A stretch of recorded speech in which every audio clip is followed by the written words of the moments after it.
pri prioritizing this issue, something that's super important for everybody to know about, but really important for us educators to know about. So thank you all of you for being here.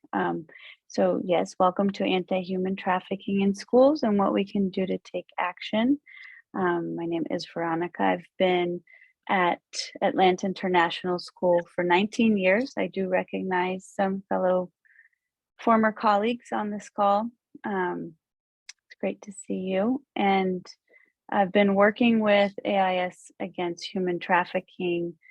We founded that group 13 years ago. It's a student-led group I've had the honor of supervising, and most recently have founded a nonprofit called Freest, and which is keeping us really busy, whose mission is to prevent human trafficking through education by empowering students to take action. I also, I teach physical and health education, which is also a great way to put in curriculum talking about anti-human trafficking in physical and health education. And I've got 2 kids who are middle schoolers at Atlanta International School. I'd like to talk about the layout of the session today. We've got some wonderful guests that we will introduce and talk with. And I've got a moderator who also we will have some questions for. And then before we get into all the questions, I have a presentation to share with you that'll give context to anti-human trafficking and around the world, and some ideas that I'd like to share with all of you that we've been working on over the years. And then we'll give it up to Taya, for our moderator, to ask questions. If you have questions, there'll be time for a Q&A at the end. We can stick some questions in the chat. So introduce our guests. Manya Madan. She is leader of AIS Against Human Trafficking. We are in Atlanta, Georgia in the United States, so it is Friday evening, I will note. She's also the leader of our school's robotics team. They are heading to the World Championships next weekend, so we're very lucky to have her with us today, and that she's not off at the competition yet. She's also the founder of Mira Karma Foundation, which she started when she was 14 years old, which helps underprivileged youth in India, and most specifically with anti-human trafficking. And Manya will be attending the University of North Carolina as a freshman next fall. Matt Friedman is here with us today. Matt is a CEO of the Mekong Club, and he resides in Hong Kong. The Mekong Club works with private sector to bring about sustainable practices against modern slavery across the world. He's an award-winning anti-human trafficking activist, author, speaker, and former UN and US diplomat. He's done over 2,000 public speaking engagements. That's a huge number, Matt. And has reached over 300,000 people and with his work. And we're really lucky to have Matt here with us today. Kamala Sofalgari regrettably can't make it at last minute. She had some technology issues, but I will be sharing some resources with you from the organization that she directs here in the United States in a follow-up email. We have Taya Bartlett. She is a college student at Northwestern University in Chicago, Illinois. She's founder of the student group CPS Against Human Trafficking in California. She's an intern for Freest. We're very lucky to have her. She's also a December University ambassador and a member of the Northwestern mock trial team and nationally ranked archer. So I really look forward to our conversation with our guests. And while we're going through the slides, please jot down any questions you might have for them. We have a list of questions for them, but we should have time to get through more. So thanks again for being here. So the objectives for today, I'd really like to make sure that we all have a good understanding of the issue of human trafficking in general worldwide, and in our schools. And I'd like to make sure that we are empowering teachers to take action so we can guide our students in this work. And I'd like to make sure that we're exploring ideas and taking these ideas back to our schools so that we can take action and make a greater impact. So to get started, what is human trafficking? It involves the use of force, fraud, or coercion. And those are key words in all the definitions that we look at in order to obtain some type of labor or commercial sex act. And there are umbrella terms that you might hear. I know in talking to Matt earlier this year, modern slavery is the term more widely used around the world. And in the United States, we use the terms human trafficking. Trafficking in persons is another term you'll hear. These are all about the same thing. And there is an estimated $150 billion industry annually, which is an egregious number. Also, another egregious number is that since the pandemic, the number has gone from an estimated 40 to 50 million people being trafficked around the world on any given day. We will mostly be looking at forced labor and sex trafficking, only because that's what we have been focusing on through our student activism. But there are more forms of modern slavery. So firstly, in talking about sex trafficking specifically, it's important to think about who are the most vulnerable populations, who are our biggest targets, especially with the lens as an educator, so we know kind of what to look for. Runaway youth, homeless youth, youth facing poverty, youth involved in the child welfare system. So in the United States, there's an estimate that I've heard from different nonprofits that 70% of children who are who go through the foster care system are trafficked at one point or another. And so in student or people suffering from addiction or having cognitive differences, mental illness, the LGBTQ plus community and trans community, because especially with youth, because a lot of these kids are shunned from their homes and they're left on the street. So they are prime targets for traffickers. So there's a long list of what make people vulnerable, but you'll see in the next few slides too, there is some sort of overlap that we see from our training about child abuse and child neglect too. So some red flags too to look for in our classrooms and in our communities. When we see evidence of people being controlled by somebody else, not able to speak for themselves, not having possession of their documentation, their papers. I always give the example of somebody going to a bank and they're not able to speak, but the person with them is holding their papers. That's an obvious red flag that something's going on. They have few or maybe the few possessions, or all of a sudden they have many possessions that they didn't have before. That's a sign that they are getting things from somebody who is taking care of them. That they look malnourished, they avoid eye contact, they don't want to talk to authorities, and in our case, educators or adults in the building. There's a regular attendance at school or unexplained absences.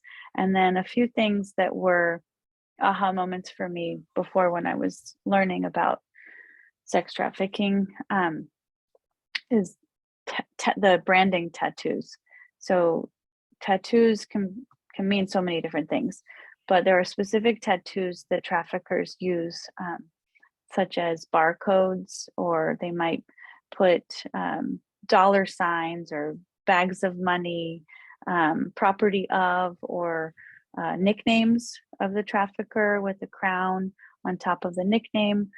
There's a whole set of training on identifying tattoos for traffickers, and students having 2 cell phones. So my husband has 2 cell phones. He's safe, but somebody who is 15 who's got 2 cell phones, there might be something going on there that we might want to look into.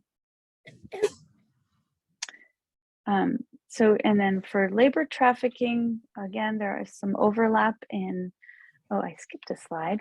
Oops, so sorry. Labor trafficking we see in many different industries around the world. It depends our regions, but there's fisheries, nail salons, factories, door-to-door sales. I know here we look for young people saying that they're trying to raise money for a youth organization, and then the person driving them around is really taking the money and making them work for it. Things like that. Domestic work. People are faked into a job. They think that they're traveling across the ocean to get a new job, and then when they get there, the people say, well, that they meet, they say, well, you owe us money now because we sent you over here and you're going to work it off, and we have your papers and you owe us, and they are threatened. So that's, I think Matt will speak a little bit to that. And some common signs of labor trafficking, similar, like restricted movement, your documents are taken away, it's violent conditions, poor working conditions, no water breaks, long hours,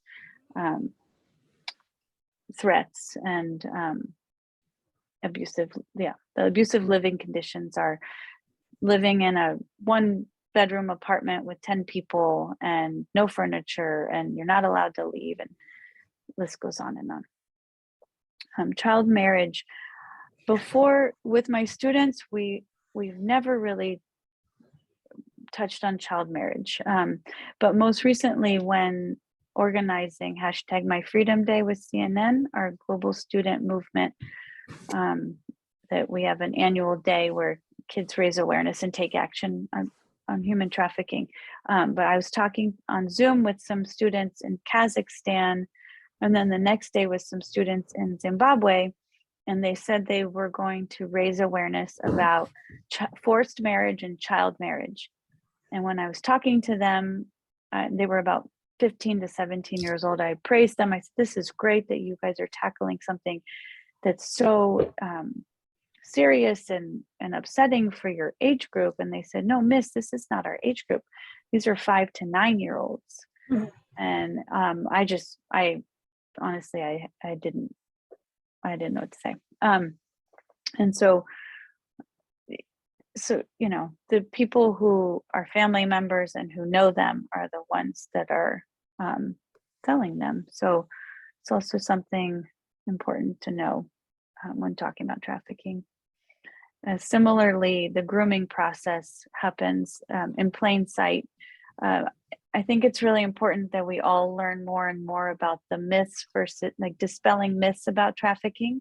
And there's so many misconceptions, and the media and Hollywood have helped us follow those misconceptions. But the majority of trafficking happens because of people that we know. So, it's family members who are helping these things happen and recruiting the victims.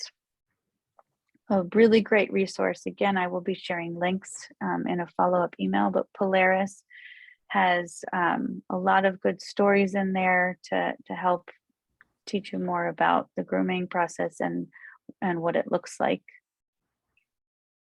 And one other great resource is the Global Modern Slavery Report that just came out recently. And it gives you all kinds of scary numbers, and it just shows which regions have the highest number of trafficking cases. It gives you country by country, talks about nonprofits. It's a really great resource. And again, I will be sharing this. I know I'm kind of breezing through these slides, but I just want to give you the context of what all of our conversation is going to be about. One thing I always talk to my students about, and we hosted a student summit in October at Atlanta International School with kids from all over our city, and with some educators too. We talk about the 5 shifts of social change. So when we learn something, we can't unlearn something. So now we really have a responsibility to do something. So how do we do something? How do we make social change? So this is a really helpful tool that I learned from a local activist, Deborah Richardson, that the first part is awareness. So like all of you are here, even if you know something about human trafficking already, hopefully you learn at least one thing. And then that one thing, you get off the call and you go tell at least 1 to 5 to 10 to 20 people about what you learned. And now we're spreading awareness about the issue. Behavior, we change our behavior. So if you learn today that fair trade chocolate is the way to go, and you never want to buy from a certain company that doesn't support fair trade and ethical sourcing of cocoa beans, then you will now shop. You promise to shop fair trade specifically. Engagement means not just like a click of a button or liking a Facebook page, but really engaging in what an organization's doing, bringing an organization to your school, having them present, having a relationship with them so that you can have your students give back, and then they can come year after year.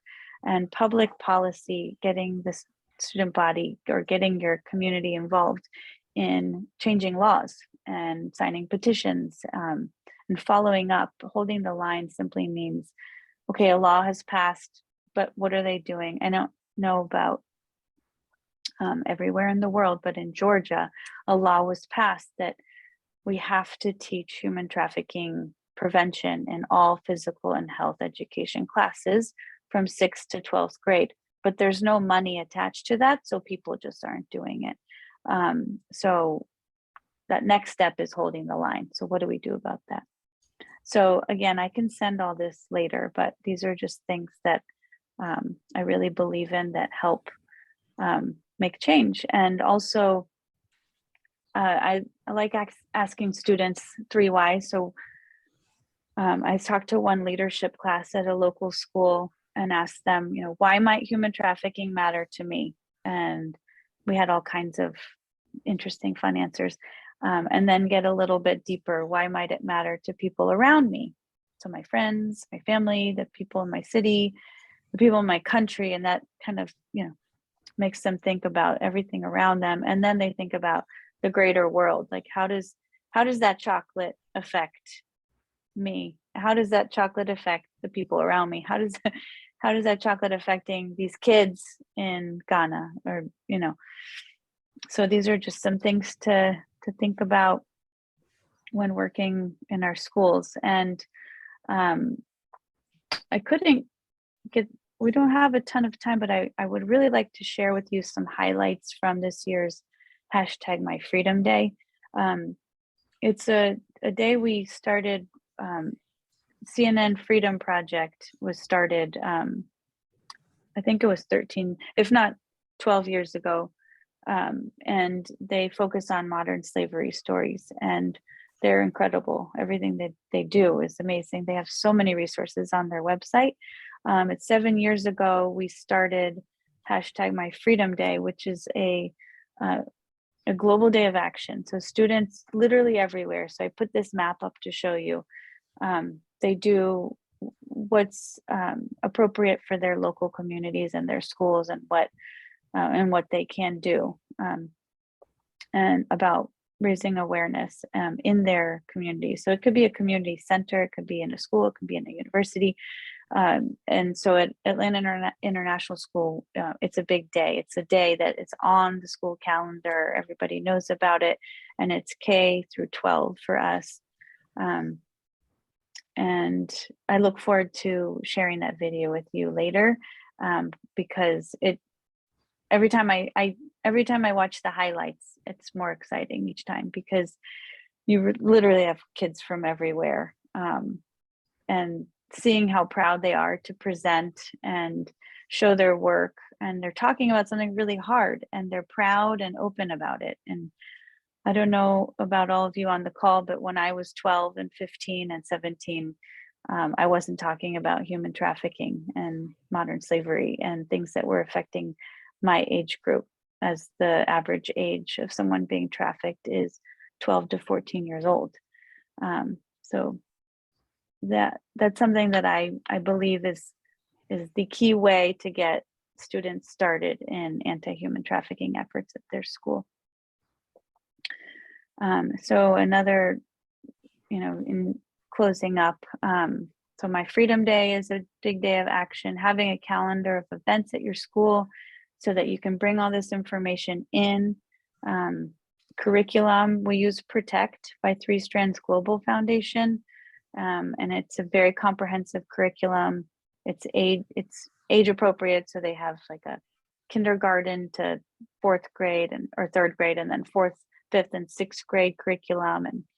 And for instance, the 11th and 12th grade curriculum talks about labor trafficking and job descriptions, so that these kids who are leaving our school understand how to read a job description and make sure that it's a legitimate job. So signing petitions is a huge way that we can get the younger kids involved too, and learning how, if they can't leave the school, and what they can do is, we can sign a petition to give our support in changing laws.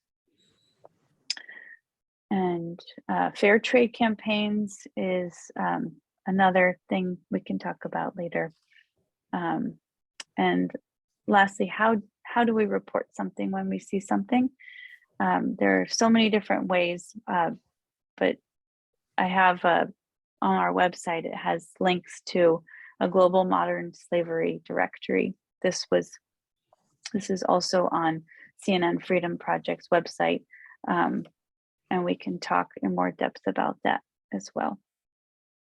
So at this point, I would like to turn it over to Taya, our moderator, who has the list of questions she's going to ask our guests, and I will go ahead and mute myself. Thank you. Hello. Okay, so we can start with Manya. Manya, in what ways has your experience as a leader and a member of AIS Against Human Trafficking shaped your goals in high school and beyond? Yeah, so hi everyone. First of all, I just want to thank you for joining us, just because I've always loved to be a part of events like this where we can all come together and speak about this issue. I also want to apologize. I've been feeling a little bit under the weather, so it might be a little hard for me to enunciate properly, but I'll do my best, and I might be sniffling in between. But to answer your question, to give you a little bit of background, I started being a part of AIS Against Human Trafficking when I was in 9th grade. But I always looked up to the students that were in the group since I was in 7th grade and when I joined the school. I think that one thing that really interested me always has been being a part of extracurricular groups. Like Ms. McDaniel said, I'm on the robotics team and I love doing this. And I tried out many things and always enjoyed just being a part of these different communities. But I think that this one really stuck with me. And I think it was the idea of having that direct impact that we were able to have, and the opportunities of working with nonprofits, experts in the field, but also hearing from survivors of all ages, people who were my age and were going through something so rough. But it all taught me and helped me develop a lot more of these important like life skills and, you know, like communication. But it was more of the fact that it helped me realize and spark sort of this want to do something about it for the rest of my life. Again, like I played piano, did Model United Nations, but this was something that stuck with me. And the goal that I had of always trying to find something where I was able to give back to my community, and, you know, work with others was happening through this, while also being able to do my small part in helping out with trying to combat an issue that is so horrifying and terrible. Thank you. We can turn to Matt now. What accomplishments in combating human trafficking are you most proud of, or did you think were most effective? You know, I've been working on this issue for about 35 years. I've worked with governments, the United Nations, the NGOs, and so forth. But I think the thing that I'm most proud of is my work with the private sector. A lot of people look at the private sector and say, well, they're the problem. They would actually use slaves or human trafficking victims for profits. But in reality, you know, the private sector recognizes that if there's any association of this issue to them, they basically could be named and shamed. It could have an impact on their business and so forth. And so recognizing that out of the 50 million people, about 75% is associated with forced labor and 60% of that is associated with supply chains, we came to realize, well, we should be talking to the private sector. So the Macon Club, the organization that I set up, works with the private sector in a positive, supportive, non-naming and shaming way. We educate them, inform them, help them to realize that maybe within their supply chains, maybe within the banks, within their customers, within the hospitality sector, within the hotels, there may be sex trafficking victims being used. And what we do is help them to understand where this vulnerability exists and then to address it. What I love about working with the private sector is the moment they recognize there's an issue, they immediately address it because they have to. Because if they don't, this can have an impact on their business. So I've been working with the private sector for about 10 years. There are many examples where we have been able to kind of identify forced labor type circumstances, sex trafficking type circumstance, and we work with them and we fix it. And we fix it in a very kind of sustainable way so that it doesn't continue to exist. So that's probably one of the things that I'm most proud of, having kind of moved over from more of a traditional NGO role to the private sector to open up a front by having the private sector be involved. And I'll just say one more thing before I end, and that is, out of the 50 million people, last year, according to the Trafficking in Persons report, the world helped about 108,000 trafficking victims. That's about 0.2%. So we need more fronts. We need more organizations. We need the students, the governments, the private sector, and everybody to be coming together. And we're just trying to help the private sector to be a part of that process. Thank you. So you mentioned sex trafficking and working with the private sector. So what do you think is the most prevalent human trafficking issue plaguing Asia specifically? Well, I mean, just like all over the world, you'll find a whole variation of different types of trafficking that takes place. The traditional ones that you see in Asia are often sex trafficking. You would see fishing boat issues, sweatshops, etc. I think the one that we see most would be manufacturing, whereby migrants go from one country to another. And the reason why there's that vulnerability, if let's say that you're from Nepal and you end up in Malaysia, you're taken away from your community. You're taken away from your support system. When you get to that other country, you don't speak the language, you have no rights. There's a lot of suspicion associated with you being there. And so those people can be exploited. But another thing that we're seeing is, like, for instance, I did a couple of presentations in Singapore. One was to a pharmaceutical company. When I finished, they said, well, we're a pharmaceutical company. We're really awesome. We don't have any issues or problems. And then I said to them, well, how do you get your pharmaceuticals from your warehouses to the drugstores? And they said, well, we use a third-party contractor. Have you ever looked to see if there's an issue with them? No. They did. 2 weeks later, they contacted us and said, oh, we found an issue. we worked with a law firm. They said, we're a law firm. We don't have any issues. Who cleans your building? Never looked into it. They looked into it 2 weeks later. They came back and said they found an issue. The point is, as you shine a light on all different types of work sectors, you will find issues, whether it's in Asia or in Europe or Africa or North America. Think about North America, as many people in the United States kind of don't self-identify as they're being in human trafficking. They see this as being someplace far away. And I know this because I present to a lot of North Americans, and I'm often shocked at how they have that aha moment. Oh my gosh, wow, we have human trafficking. Yeah, thank you. We can go back to Manya now. Manya, Veronica mentioned that you started a nonprofit, Mere Karma, at 14. So how did you decide to create that nonprofit? Yeah, so I lived in India when I was a little younger, and that's where my family's from. And my parents, a lot of times on weekends or birthdays or anything, would take us to orphanages. Over there, like the foster care system is not really a thing. And so people have sort of created these orphanages to help out a lot of the kids that have been left behind.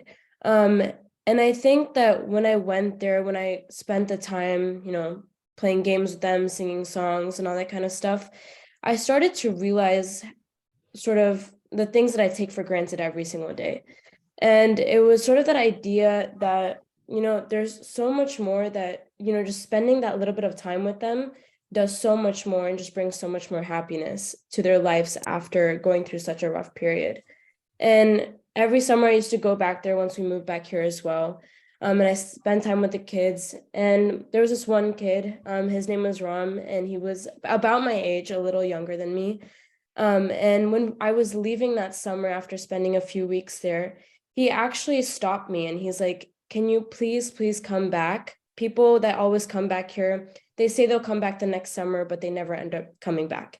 And he said this in Hindi, so I'm roughly translating it, but the emotion and how sad I could hear his voice was when he was saying that, people come and see us, but then they're done. They just leave. They never come back. That really hit me. And it sort of made me feel like, why do people do that? If you're coming to see them and it makes them so happy, why can't we constantly do that? Why can't we constantly just take 5 minutes, 10 minutes out of our day to spend time with these kids that have gone through so much?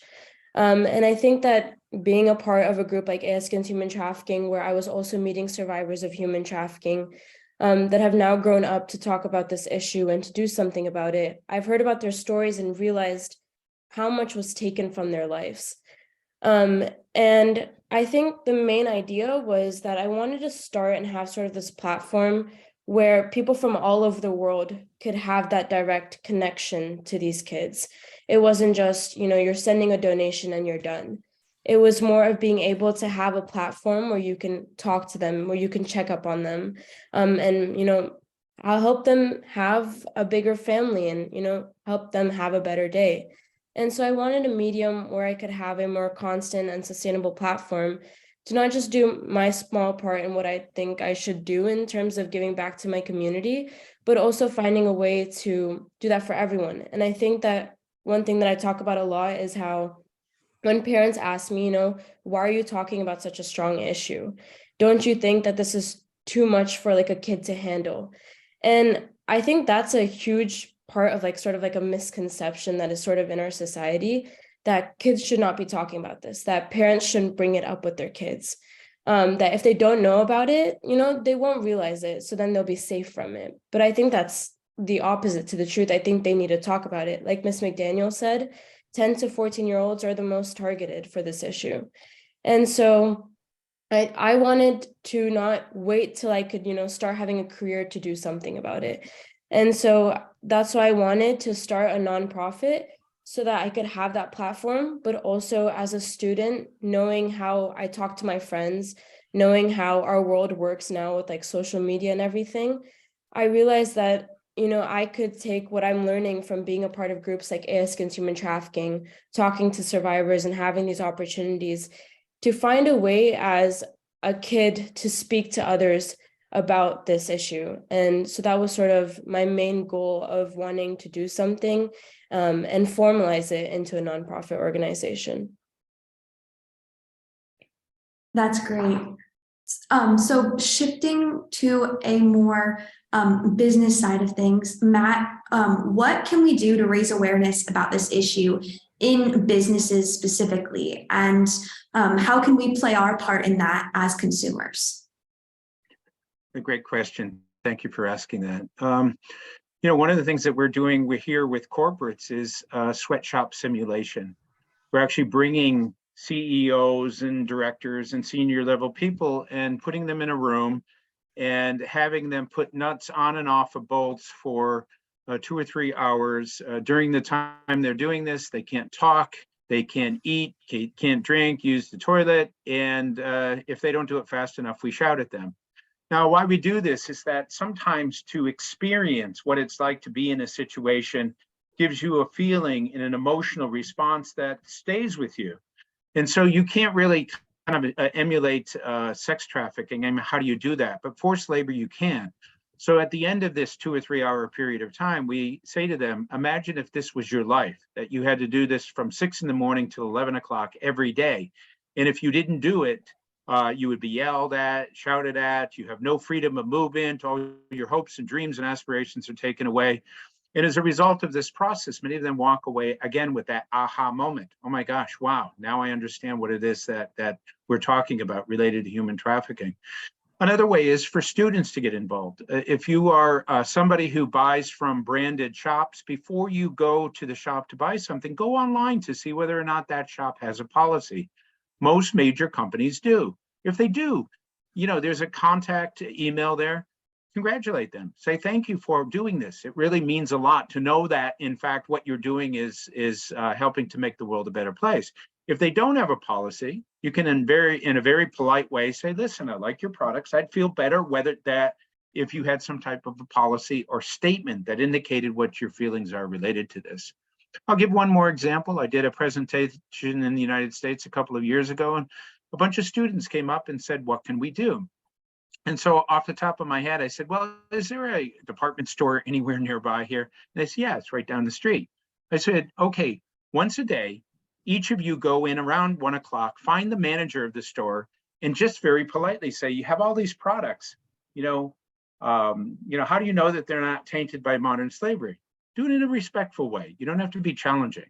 So they decided to take this on. It was over a break. And so the first student went in, found the manager, and he basically said, I don't know. Second day, the student went, person said, I don't know. Third day, he asked the question, why are you asking this? And they said, well, we're going to do this for 10 days. And we're going to ask you every day.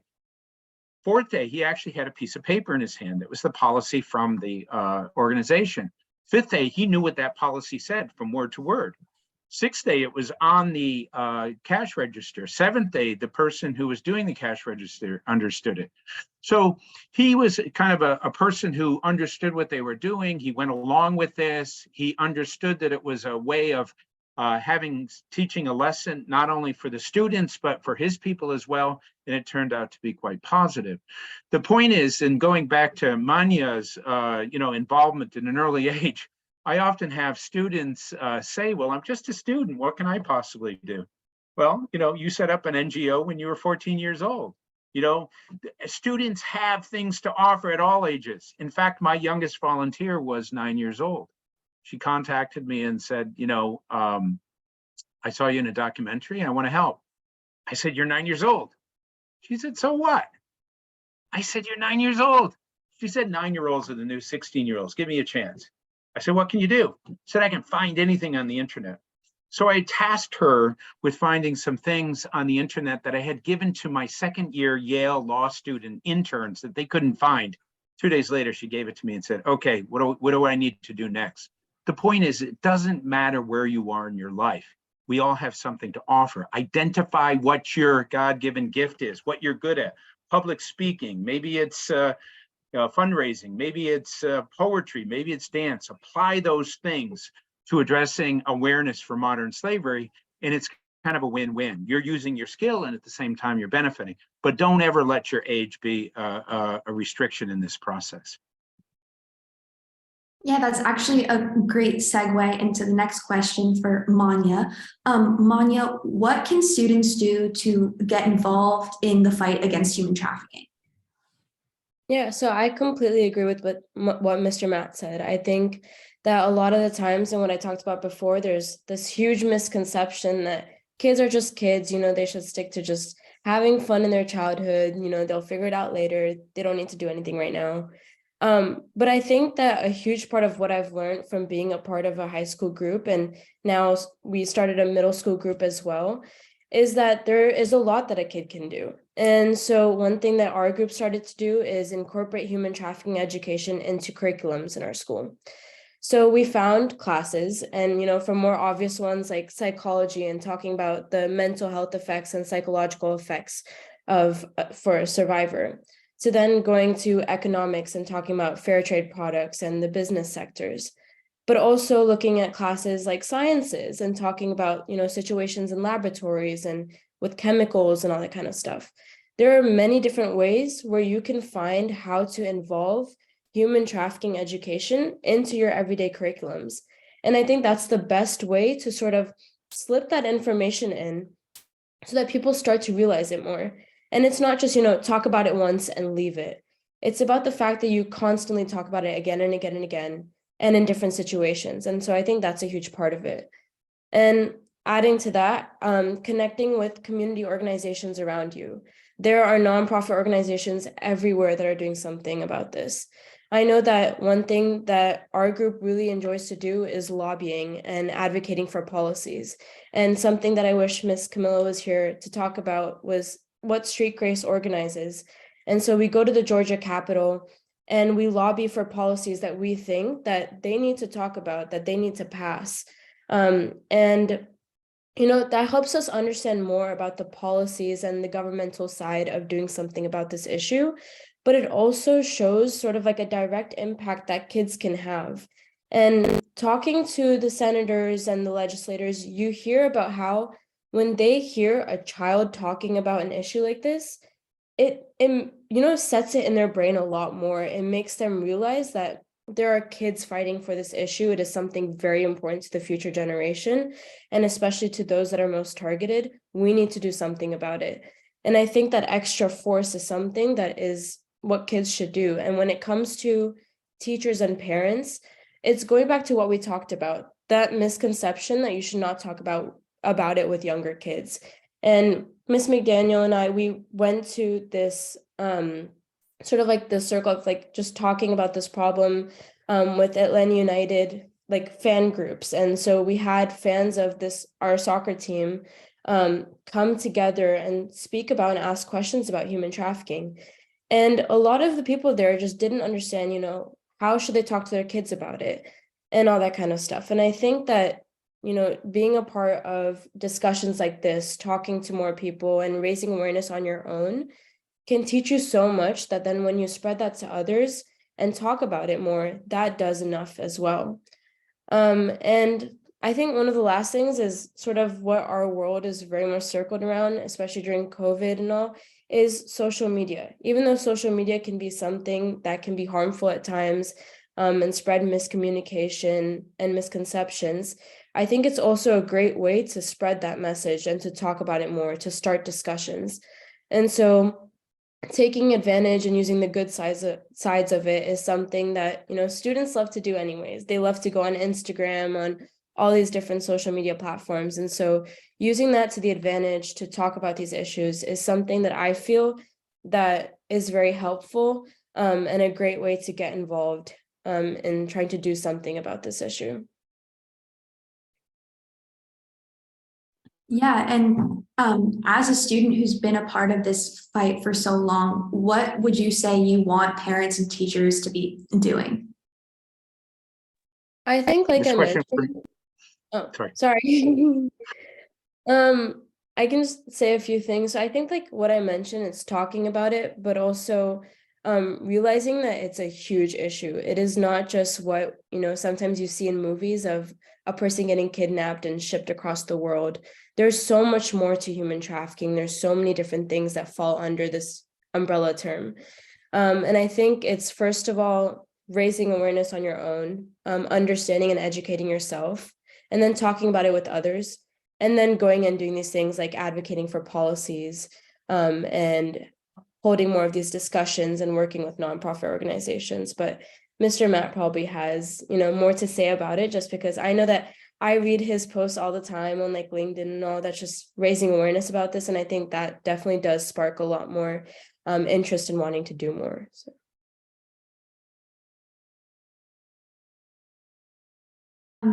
Yeah, Matt, what would you say you think is how schools can play a greater role in the fight to end modern slavery? Well, as Veronica indicated, I did a presentation tour across Canada and the United States. It was 3 weeks in Canada, another 2.5 weeks in the East Coast of the United States. And as part of that, did about 15 presentations to schools, reached 2,000 or 3,000 students. And generally what happens, I get to a certain point in my presentation where I ask the students, how many of you knew even 20% of what I was talking about today? And I usually don't get more than a few hands. So if you don't know about an issue, you're not going to care. You're not going to care. You're not going to do anything. Now, the Atlanta International School is an exception. The students there have been exposed to this. Manya, your understanding of this far exceeds many of the UN people that I work with who are professionals in this area. And and it demonstrates that it doesn't matter what age you're at, you can basically make a difference. But to a certain extent, some people would say, well, we shouldn't talk about this. It's a sensitive topic, and they don't need to know about this at this particular age. But it has already been indicated. We're talking about victims between the ages of 10 and 15. And in this part of the world, in Asia, it's a very serious issue. You have online grooming that takes place where, you have a 55-year-old guy who has 5 laptop computers, and he's pretending to be a 16-year-old boy, and he's chatting up vulnerable girls. They're looking for often somebody who seems to be misunderstood, doesn't necessarily have a lot of friends, maybe had some family issues and so forth.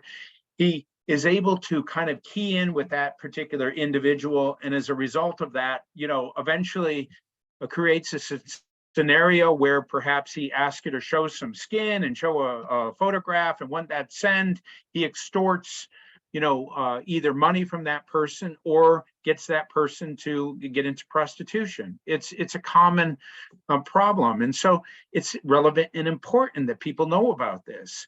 We also have another form of human trafficking that is emerging among educated high school and college people who know how to use computers.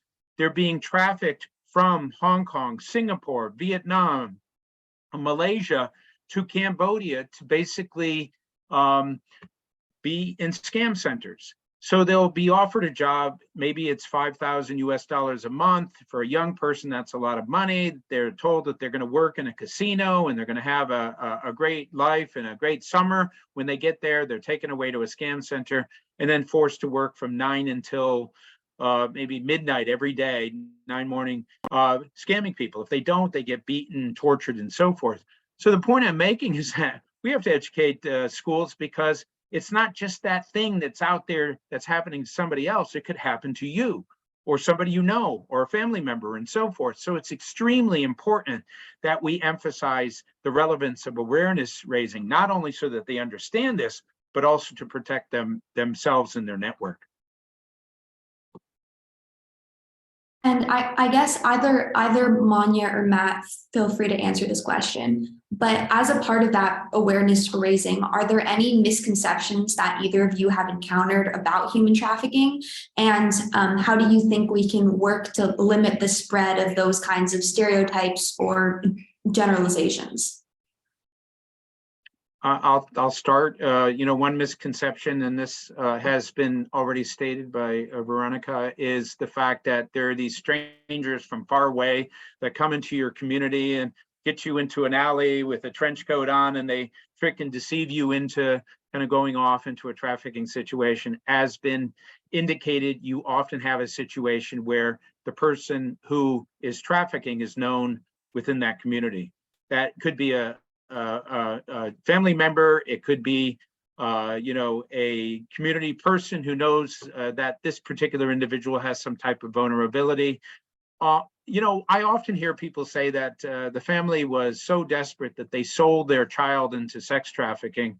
I hear that statement a lot in this part of the world. It happens in extreme cases, but oftentimes, whether you're a rich parent or a poor parent, you still love your kids and you don't want them to go into that situation.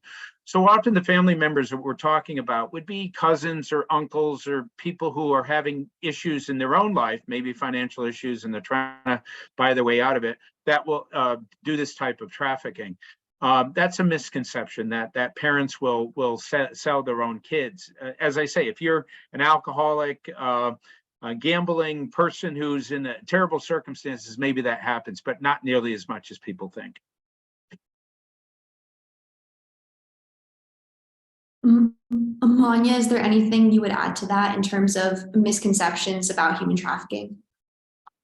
Yeah, I think a huge thing that we've talked a lot about is that it can happen to anyone, and that's not to scare everyone, but it's more to be more aware about it. One video and one story that we, showed to a lot of our newer members when they joined the groups is about a survivor who attended Emory University, which is a college in Georgia, and she was trafficked. And, it's not just people in the most underserved communities that are affected by this. And it's not just people of a certain age or a certain background. It can be people from many different backgrounds. Of course, it is easier to target people who are who don't have as much money, because you have more to offer them. But I think that's a huge misconception. And so being more aware about that is something that I think is now starting to be, told a lot and spoken a lot more about, but has been a misconception that I heard a lot about when I first started hearing about this issue, and something I continue to hear about as well. Are there ways that either one of you think we can work to limit the spread of that kind of misinformation? In Asia, the difficulty we face is that oftentimes if a person, let's say, goes from Myanmar to Thailand looking for work, finds a job, gets exploited 2, 3, 4 years, terrible conditions, when they eventually get out and they go home, the problem is they lie about the experience. Because in this part of the world, the concept of face, which means you don't want people to think that you made a bad decision or you were ignorant and so forth. Because if they feel that way, they'll think that less of you.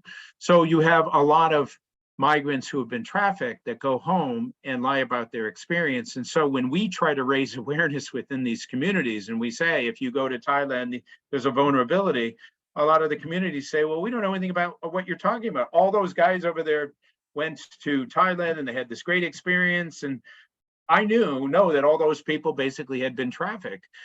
So finding a way of raising awareness in this part of the world is kind of a real problem. You have to find those individuals who have been exploited, who are willing to step up and offer their testimonies to say, yes, I went there, I was trafficked, there are many other people. Let me explain what it is that my experience was. Another way of addressing that is we do motion pictures. We do, for example, in Nepal and Bangladesh, full-length 2.5-hour dramas that show trafficking play out in a dramatic way. Because in many parts of this part of the world, you have people who learn through, storytelling and so forth. And it shows one individual who did the right thing and didn't get trafficked, and the other who did. And then after he got trafficked, he came back and he explains, or you see why it is that he lies about his experience, about face and so forth. So that's a good way of basically just educating and inform people in an indirect way, but it works quite well in this part of the world.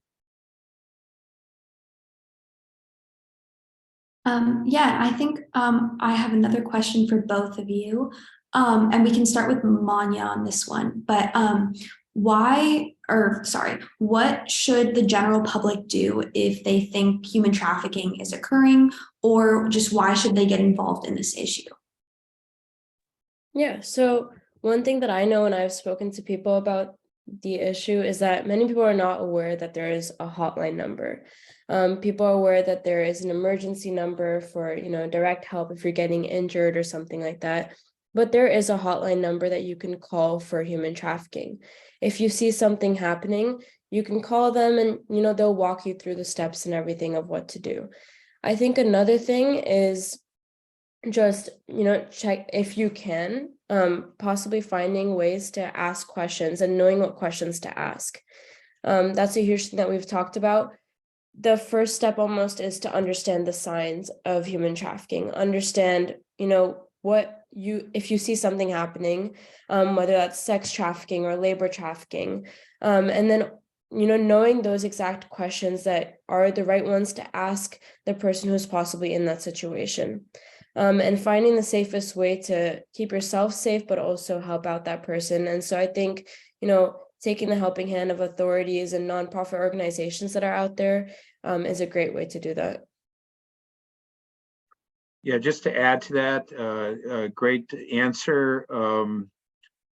During my presentation tours across Canada and the United States, and I've done several of them, I often women, and they're often mothers, come up to me and say, well, I was in that airport and I saw something and it didn't feel right, but I didn't know what to do, or I was in that bus station, or I was in that mall. And many of them, they remembered this because it was enough of an emotional reaction that they felt like they should have done something to intervene, but they didn't know what to do. So as Manya indicated, it's extremely important for people to know what it is that they should do as part of this process.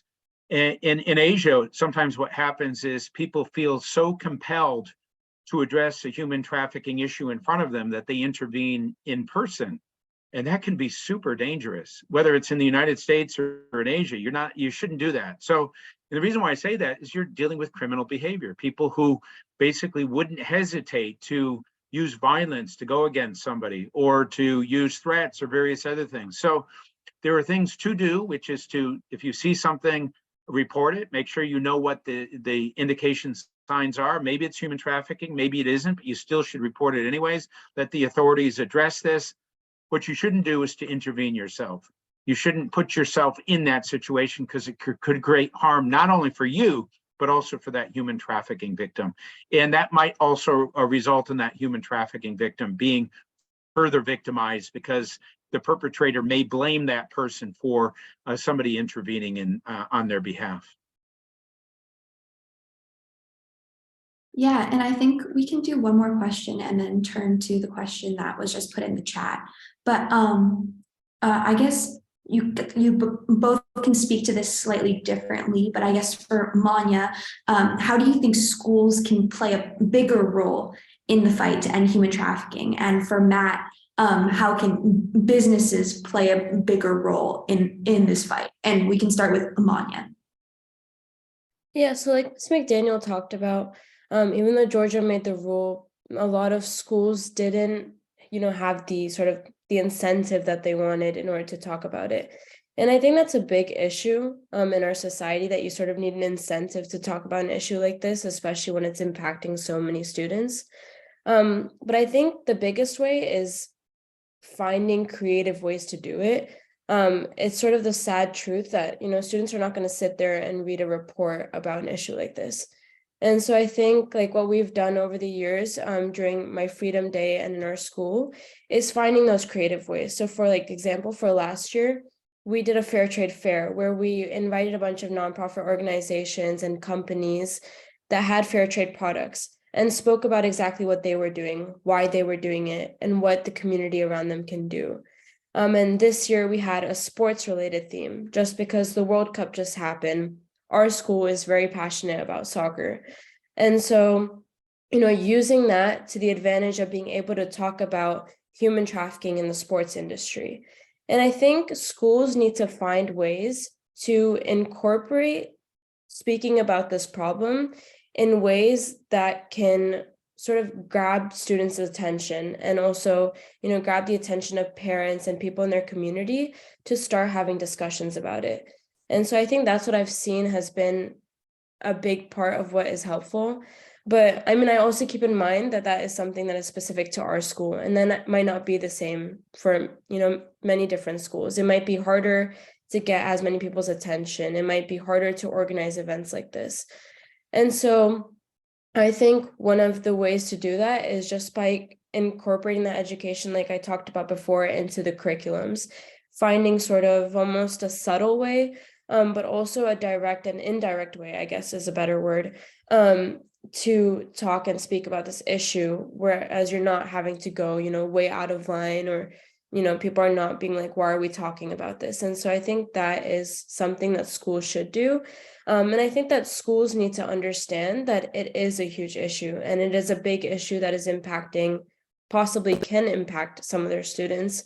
And I think them coming to that realization is something that is extremely important. And, seeing other nonprofit organizations doing that, hearing parents talk about it, hearing parents want their students to learn about it, is a big part of sort of convincing them and driving them to talk more about it and do something about it. On the business side, most corporations don't know anything about this topic. I often get in front of businesses and I'll talk to the leadership and they'll ask me, why are we having this conversation? We make widgets, or we make clothes, or we make something else, or we're a bank, or we're a hospitality sector. Why should we have this conversation? And so the understanding that there is a nexus between this particular issue and their business is often very new to them. So we have a conversation and we talk about where the vulnerability is, and then immediately they say, wow, didn't know about that. Understand that there's a business risk, but who are we going to go to in order to be able to address this? And so the organization, the Macon Club, the organization that I set up, was set up to work with the private sector in a positive, supportive way. A lot of NGOs will look at the private sector and wag their finger and say, it's because of your greed that we have this issue, and you would knowingly use modern slaves and so forth. And there are some organizations that do that, but most companies don't. And if they don't address this particular issue, then they may find themselves in the front page of a newspaper. There have been some fast fashion brands that have been identified as being associated with human trafficking, and it has had a devastating impact. So we go to the banks and we say, profits generated from modern slavery, $150 billion. If any of that money gets into your bank, you could be fined for money laundering. There was a bank in Australia that was fined 1.3 billion Australian dollars. That's a lot of money, had a devastating impact on them. So when they hear that, they're open to, what do we need to do to address this? Manufacturers have been auditing, the assembly lines at the highest level for years, but now legislation says they have to go all the way to the lowest level of their supply chains. If they don't do that and somebody finds something, they're going to be on the front page of the papers. So they come and they say, what do we need to do in order to address it? In the United States, if a 14-year-old sex trafficking victim is used in a hotel and she can identify where that hotel or motel is, there are lawsuits that can be brought against that particular business. In many cases, those lawsuits are being won because people are saying, you should have known that this was happening in your motel or hotel. What has happened is that the insurance companies don't want to insure these particular businesses. That creates a big issue for these hotels and motels. And so the point I'm making is that as we raise awareness within the business world, as we have inroads into getting a certain number of businesses to do things, as this becomes more of the norm, then more and more businesses will get involved. And as a result of this, we'll be able to, again, open up a new front in addressing modern slavery beyond the NGOs and the United Nations and the governments and the faith-based groups and the schools. We'll also have the private sector very much involved. And we need all of those groups to be actively involved because we're only helping less than 0.2% of the victims globally. And that number really does have to change. Yeah, totally agree on that. So we can go to the question that was put in the chat. And either one of you feel free to answer this. But how do you deal in your respective roles in this movement with the government, which might not see human trafficking as a big problem, but can also be supporting human trafficking? You want to start off, Manya, with that? Sure. I mean, I haven't been able to work with a lot of government workers, and Mr. Matt probably has more experience with understanding that side of things. But to answer the question, I think that a huge problem is that it is very hard to find ways to get them to speak about this issue and to do something. And like I talked about before, with organizations like Street Grace that are trying to find ways to, use the power of numbers of people to convince people to talk about it, is a huge part of it. And when you see so many people wanting to speak about this issue, wanting to do something about it, I think that's when governments start to take it, more seriously. At least in the US, with, when a lot of people start rallying against things and wanting to talk more about it, that's when the people who are representing us try to do something about it. And I think, showing them and bringing to light the impacts of human trafficking, and it not just sort of being like this huge thing that happens and something that's so far away, but, bringing survivors to talk about what they've been through if they feel comfortable with it, but also finding ways to make it more personal is a way to really, use sort of that emotional side of all of us being humans to do something and wanting to do something about this issue. And so I think that's a huge part of it. I've talked to a few government workers, a few people like legislators and senators who, like what I thought earlier too, and what my parents thought, that human trafficking was an issue that was very far away from us, that just seemed like something that I would hear about in the news or in movies, but instead is something that can be very close to us and be happening very close to us. And so again, I think just finding a way to make it more personal and in a weird way sort of like touch the emotional side of, using that to your advantage is something that could be done in order to convince them and show them that there is a problem that they are not seeing, and so that they need to do something to support the fight against this issue. I agree with the emotional kind of link being a motivation. I was in Bangladesh, and there was a congresswoman who wanted to visit sex trafficking victims in a shelter. There were many victims that were 12, 13, 14 years old. She went there, they started doing their testimonials, and this congressional woman just started crying. In fact, we couldn't stop her from crying. So here you have these women who have had this terrible trauma and have experienced awful things, consoling a woman who probably lived a very good life and never experienced any trauma. And these young girls were, in some cases, dying of HIV/AIDS and other things. And it was just one of those moments in life where you just saw the dichotomy between those who were victims and those who are hearing about this for the first time. But that person went back and did a bunch of stuff to bring about freeing up resources to allow for us to do more as a result of that. I've worked with 42 governments around the world. Probably the most successful program that I had was when I worked for the United Nations. I had offices in China, Vietnam, Laos, Cambodia, Thailand, and Myanmar. I had a certain amount of money that we would contribute to these governments. And what we would do is, at the end of the year, rate how governments did with that funding. And the motivating factor wasn't because that they felt like they were going to help people and so forth. The reason why they did things is they didn't want to be on the bottom of that rating list.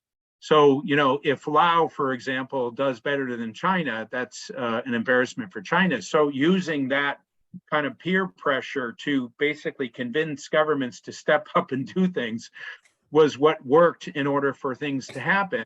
I wish it didn't have to be that way, but that's just how it is. The point I'm making is use whatever leverage you have to help governments to understand that what they're dealing with here is something horrific.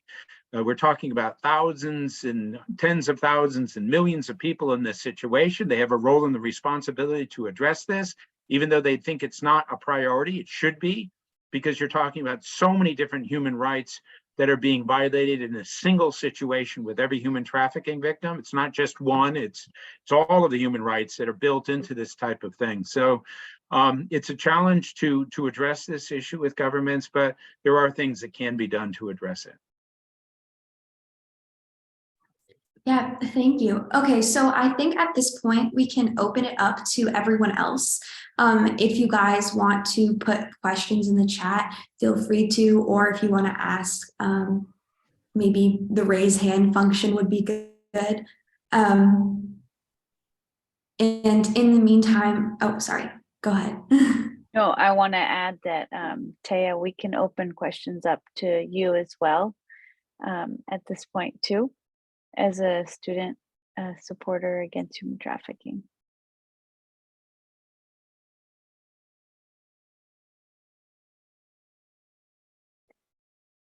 I guess in the meantime, if we're waiting for questions to roll in, I can ask another question. Are there ways in which, for Manya and Matt, you feel that human trafficking has impacted your life directly or even just indirectly? It almost impacted me and my family, and I'll just tell this story. When I was 5 years old, I was kind of a rascal, and I would go off and at 5 years old to Cedar Mountain, which was near my house, by myself to collect lava rocks and bring them back. My mom saw this and saw under a bush that I had all these rocks, and she asked me, "Matt, are you going up on Cedar Mountain?" And I said, "No," I lied. "Are you sure?" "No." And so she told this story to help me to understand that the world has bad people. In this story, she described how her mom was in Germany, and she was coming from Germany to the United States to meet up with her husband, who was settled in Los Angeles. So she took the boat over to Ellis Island, got on a train. When she got to Chicago, she thought she was in Los Angeles. So she's going around, didn't speak any English, asking people, "Am I here? Am I here?" Nobody understood what she was saying, but this one guy comes up and says, "Oh yeah, you're here in Los Angeles. I'm going to take you off to your husband. He asked me to take you there." She was 23 years old. He was a white slaver. He was about to take her off to a brothel. Another German couple just happened to see what was going on, intervened, got her on the train, and she made it to Los Angeles. They became the godparents of my oldest sister. But the point is that had she not intervened, I would be here having this conversation. You're talking about 50 million people around the world in modern slavery. Each of them has an association with family members. Let's say that whether they are in this situation or not affects 5 other people. We're talking about 250 million people being affected as a result of this because they're not able to send money back, or they're lost, or they create a crisis for their family. Everyone who's associated with human trafficking has a story like this. And in my case, it turned out okay. In a lot of cases, it doesn't, because an entire family's history is destroyed as a result of this one act.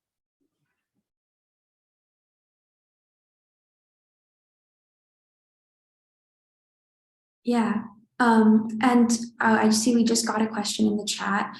So could the panelists share a little more about the approach they take to bringing awareness of human trafficking to younger students in the school community? And I guess, Manya, you can start on this. Yeah, so a big part of it is, in our school at least, we hold weekly meetings with the students in our group, and we've been doing it with high school students for a couple of years since it's been founded. But we realized that it was something that we wanted to spread more towards younger students as well. And so this year we also started a middle school group. And like Ms. McDaniel talked about, we have the one day a year where we partner with CNN and also work with schools from all over the world to raise awareness about it. But do those creative things like I talked about in terms of the fair trade fair or finding a specific theme to talk about it. But I think a huge part of what we try to do is bring in people that are sort of experts in the field, or even survivors of human trafficking, to sort of get more of that firsthand approach to understanding the issue. And I think that has been a huge thing that has motivated people and influenced people to want to learn more about the problem. I know that at first people came in because they were so excited to have Tony's Chocolate, which was a fair trade chocolate company. And that's what got them in through the door, but we had to find a way to keep them there. And I think it's when we brought in speakers such as, I remember this one amazing person who works for Homeland Security who came to talk to us. And, everyone still talks about it till today and asked me, can she come back to talk to us and all. And I think it's bringing them in to talk about these stories, to understand, is a huge part of it. I think another thing, Ms. McDaniel and her organization does an amazing job with this, is holding discussions like this. Earlier we had something called the Youth Summit, where we had students from all different schools come together to hear about this problem, to ask questions, and to hear about what other nonprofit organizations were doing and people were doing. And I think that is a great part of it as well. One thing that our school is now trying to do is also working with other schools. Human trafficking is a very big problem in Atlanta, and there are very high rates of human trafficking in our community. And so we try to reach out to other schools that don't have groups yet that are having these discussions, and find ways to get them to, find students who will come together, learn about this issue, and then want to do something. And so I think the main approach is to, again, find those ways that you can, see something that students will enjoy talking about, and, get them sort of that incentive at first, such as fair trade chocolate, but then get them to understanding what they're eating, get them to understand the meaning behind using fair trade products, and talking about these issues. Or when it comes to watching documentaries, having movie nights like that, finding those sort of ways to talk more about the issue has been a huge part of what our school community has been trying to do, and what younger students in our community enjoy doing as well. Yeah, the youngest group that I often present to would be fifth graders. Now, fifth graders, we don't talk about sex trafficking, we talk about forced labor, but I often find that in some ways it's the most exciting group, because these young people are not a little bit further along in their school career where they're worried about their, boy-girl stuff, or whether or not they're going to embarrass themselves. And so they can't help themselves from raising their hand with questions, and sometimes they raise their hand before they even get a question, and so they're very inquisitive, and they have lots and lots of questions. And I often find that I'm sometimes stumped with the questions that they ask, because they are just so honest and direct about what it is that they want to know about something. The point I'm making is, it doesn't matter what age you are, you can have conversations about this. You have to kind of change the content to the age group to ensure that it's not too sensitive. But, sometimes I try out new material with the fifth graders, because I get such great questions, and it helps me to refine things. It demonstrates that, young people have something to say. And I know, and I go back to my own childhood, I wouldn't be having these conversations at 12, 15, 17, even maybe 24. Young people are exposed to so much more because of the internet, because of social networking, because of, so much information that's available. And there's so much more clued in, or potentially clued in, when they open their mind to these types of things. So to follow up with what Manya said about, finding ways of engaging with them, identifying something that will bring them into the room so that they can start listening to this, and then using that as a hook to then say, well, now that you know about this, this is what you can do, is a big part of the process that is required in order to get kind of a student movement related to this. And I think that's one of the things that's needed at this time, is for students to take some responsibility and to accept the fact that they can do something at any age. Yeah, and Veronica, you work with young students, so if you want to answer this one too. Sure, thanks. I agree with what everybody just said, but more specifically at our school, there's so many different ways that we've engaged the youngest students, starting with 4 years old. Well, our youngest are 3, but starting more with 4-year-olds, we talk about boundaries and our rights. So the rights of the child. Then going on up, talking about what freedom means to them. And you can do that in so many different ways, through artistic expression, through picture books about freedom. But what's worked really well in our community has been making pledges and talking about the rights of the child, mostly in 2nd grade, the rights of the child, but then making permanent art displays around the community, because then as the kids come up, they remember, oh, we did that in 2nd grade or 3rd grade. our biggest feat as a school was writing #MyFreedomDay on the field with people standing. I can show you the image. This is our school, and during that time, while the whole 3-year-olds to 12th grade and all faculty and staff were standing there, we had presentations made by 4th graders talking about their beliefs and their freedoms and what they don't take for granted. We had people singing and different presentations from the leaders of the student group. So there are, as Matt said, very age appropriate ways we can be talking to our youngest if you're in a K-12 school. And the other reason why I like that curriculum, anti-human trafficking curriculum for the students, is there's, I think it's the 4th, 5th, and 6th grade curriculum. The big emphasis is on listening to your inner voice and understanding what inner voice means. So if something doesn't feel right, listen to that and talk to a trusted adult, and then working through with the kids, what is a trusted adult to you? What does that mean? Who are people that you look up to? And then that way, the teachers in the room who know the kids can also be available to them to see if they don't have a trusted adult maybe, or something's wrong. It's also through these student events like My Freedom Day that we've had people come out and talk to their teachers and disclose that they didn't realize they were being trafficked, but they were, or their nanny who takes them to school. We've had people reporting that too after some of these awareness events. So that's one misconception, is that this topic is too intense for the youngest, but there's an age appropriate way to talking to the youngest. And fair trade chocolate is definitely a good one that we have used with the littles too. Thank you, Taya. Well, I think, are there any more questions, because we are running tight on time? I think with that, let me take the recording off, and Okay. then we'll just close, say goodbye to people, but let me get that off at this point. Thank Okay. you. Thank you. Thank you for the great questions, and thank you again.